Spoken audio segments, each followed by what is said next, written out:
Hello everyone, Tina here. I hope your Tuesday is going fabulous. Thank you so much for joining me. Today we are going to create a card using a stamp set. It's called Pumpkin Kisses. It is so sweet. There's two huge sentiments in here that make great focal points.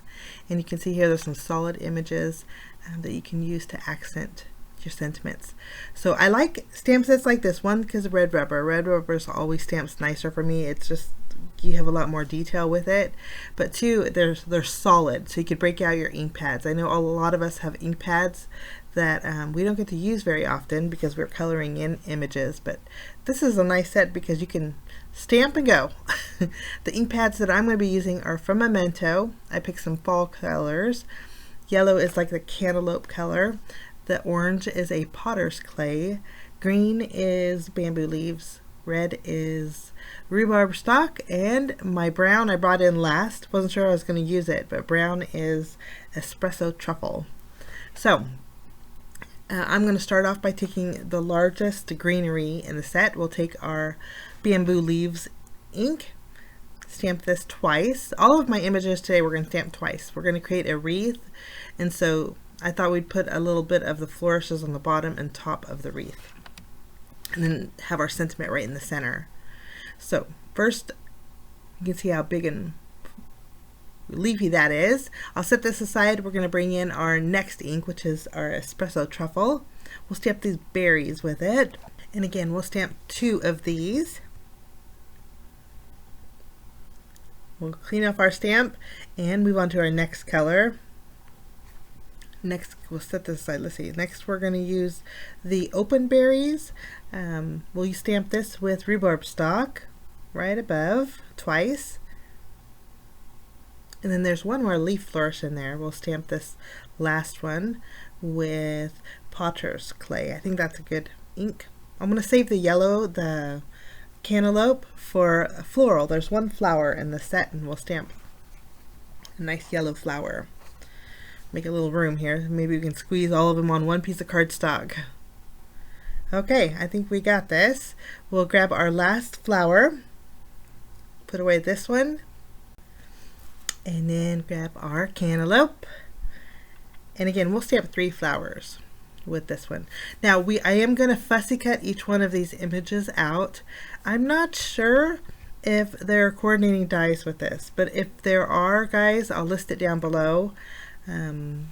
But fussy cutting these is pretty easy since there's a lot of little detail. You just basically want to go around the edges of it, skipping the center pieces, but pretty fall colors, huh? Okay, let's grab our fussy cutting scissors. I like to cut them out individually first and just trim them around. You can see it leaves me a little bit of a border around there. Once everything is fussy cut, we'll zoom in, and then we're going to work on our background. For our background, I'm bringing in some white cardstock. We'll set these aside. And to create my wreath, I'm going to be using a die set from Spellbinders. This is the Spellbinders Hemstitch Circle die set. Now this is very, very similar to the Spellbinders Essential Circles. The only difference is one, the shape of the dotted detail. The Essentials has more circle dotted detail. These are a little bit just slightly larger, but the detail in them are like little squares versus the circles. And I think they're different sizes too, guys. But both sets would work the same, and they are both beautiful. I'm going to go ahead and grab a larger piece of cardstock and die cut out a frame. So we have 2 circle dies, 1 dotted detail. And then I'm going to take the largest die and create a large background circle that we could put behind our frame. Once we have everything die cut, we are going to stamp our sentiment next. I'm going to stamp my sentiment. You could stamp it on the large circle behind, but I'm going to take advantage of the circle that we cut out inside the frame in case I make an error or mistake. We always have backup, right? Now you can see the circle does overhang an A2 size card front just slightly. I think it'll still fit in an envelope, so I'm going to go with it, but it is a little bit larger than an A2 size panel. A little bit larger than 4¼ inches wide. Let's bring in the Misty. I have to remove my mouse pad. I'm going to add adhesive behind the circle and then place our pumpkin kisses and harvest wishes right in the center. Now we have a lot of warm tones for the flourishes we just fussy cut, so I thought we would bring in a cool bright tone. This is called Teal, to stamp our sentiment, but I also want to create a background with the same color. You can see how cute this little font is. Keeping my Misty out, we'll just clean off our stamp, and I'm going to bring in another background stamp. And you know what? I'm not sure if the other sentiment in the set will fit behind here. The other one is pretty large, but it says give thanks with a grateful heart. And yeah, it would fit behind here too. So you guys could create a card with both of these. Okay, the background stamp that I'm going to use is called the grid paper. I've had this for a while. I've used it quite often actually. I don't know if Spellbinders has this anymore. If they do, I'll list it below. But really, I know PhotoPlay has one called the DITSY grid that would work really good too for this background. But I'm placing this in my Misty. I'm going to add a piece of cardstock. This actually measures 2 1/4 inches wide. A little bit longer than A2 size, 5.5 inches, but we'll adhere this to the base of our Misty, ink up our stamp with that same Teal Memento ink, and create a gridded background. I wanted something kind of subtle. I didn't want to take away from the flourishes in here, so I think this will work out great. I think we'll have to ink it up one more time. I have a little bit of open area. Now while we have our grid paper stamp in there, I'm going to clean it off really good, and we're going to stamp one more piece of cardstock. It's a little bit, the cardstock that I'm going to use is a little bit larger than 1 inch, but we're going to trim it down to a 1-inch strip. I like to adhere with the grid. It's easy for me to add my paper, add adhesive behind it, and then fold my Misty over backwards. So that's the bottom here. This way the paper goes directly on the base of my Misty, and I know my lines are going to be straight. The ink we're using for this one is the Espresso Truffle, and we'll just ink it up. And again, we'll trim down this strip to a 1-inch strip. Press it really good. This one's actually going to go on top of the teal, and we are good to go with our background. Let's take this out, clean off our stamp, and then we'll break out the trimmer. We're just going to trim at the darker lines here. It's the 1-inch mark. Flip it around. I do have adhesive behind here, so it wants to stick to my trimmer. Making sure it's lined up straight. Okay, after we have this trimmed down, I will trim off all the left and right of the teal piece, and then also the Espresso Truffle piece. Now we have a piece of cardstock that's the card front size. I'm going to do a little embossing. There's going to be some white open area, so having embossed details is nice. This is called Floral. It's a really pretty embossing folder. I did this. We're going to keep it white, so we'll just flip it around. I'm going to add adhesive behind it, and then we'll place this on our A2 size card front. Now after we have this adhered, we have our 2 grid paper strips. We're going to adhere our Teal one, offsetting it on the left side here, and I already trimmed it down, guys, to 5.5 inches. We'll just add adhesive.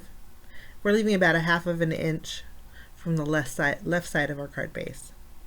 Once this is adhered, I'm going to use my scissors, and we're going to create a banner. So we'll fishtail the bottom piece just slightly. I want it to go almost all the way to the bottom.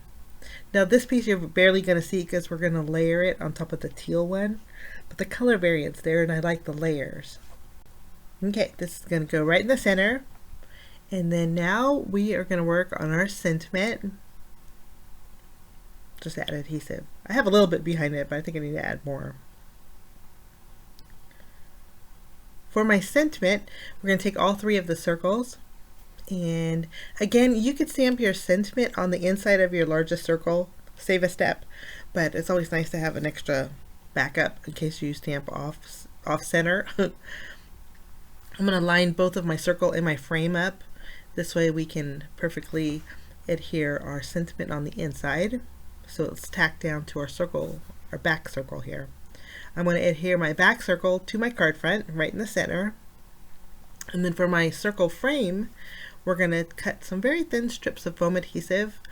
And since my circle does overhang a little bit, I'm going to put the foam tape on the inside of the dotted detail here. We're just going to continue all around. And I do think it's easier if you remove the release paper first to go around the circle area. It's easier to manipulate that foam adhesive. Now once we're done with our frame, we're going to line up our frame on our background. And this just gives a little added dimension. And then we're going to go ahead and take all of our flourishes. And I'm not going to go completely around the frame. I just wanted like a cluster on the top and a cluster a little bit towards the bottom. Like little swags. We're going to add our largest green one first and just continue around. We're going to use the same exact elements that we're using on the bottom left for the top right. And we are going to add some foam adhesive behind there to add a little bit added dimension. We'll add our brown berries next. And once we have it almost done, kind of these would make a perfect circle actually. You can see the way they curve, but I kind of like it a little bit out of curve.